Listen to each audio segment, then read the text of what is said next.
আমাদের শুধু স্টাফের দাবি না, ওয়ার্কারের দাবি না। আন্দোলন প্রত্যেকে এখানে ওয়ার্কার, প্রত্যেকে শ্রমিক।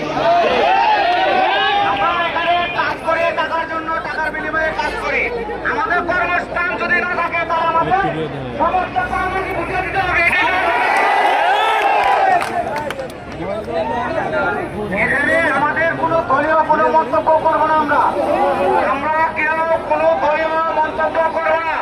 আমরা শ্রমিক, আমরা এখানে কাজ করি। আমাদের কর্মস্থান যদি বন্ধ হয়ে যায়, আমাদের 3 মাসের বেতন প্লাস 2 মাসের বেতন, আমাদের আরো যাবতীয় যে সার্ভিস বিল সহ শ্রমাইনের যত ধরনের পাওনাদি আমাদের আছে, সমস্ত প্রকার পাওনাদি বুঝিয়ে দিয়ে ফ্যাক্টরি বন্ধ করতে হবে। অথবা আমাদের ফ্যাক্টরি খুলে দিতে হবে। 25 তারিখ থেকে আমরা কিছু করবো। আমরা ফ্যাক্টরি বন্ধ চাই না। আমরাও চাই না ফ্যাক্টরি বন্ধ হোক।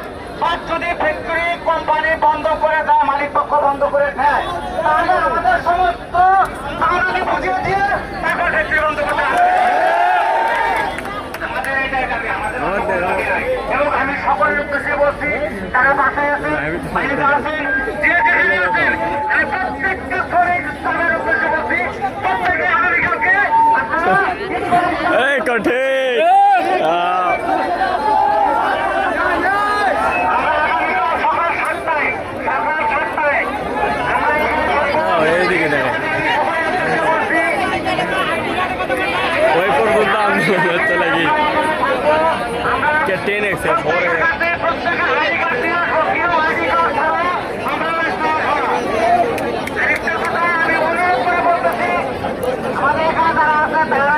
সকলে সম্মতিক্রমে দয়া করে অন্য কোনো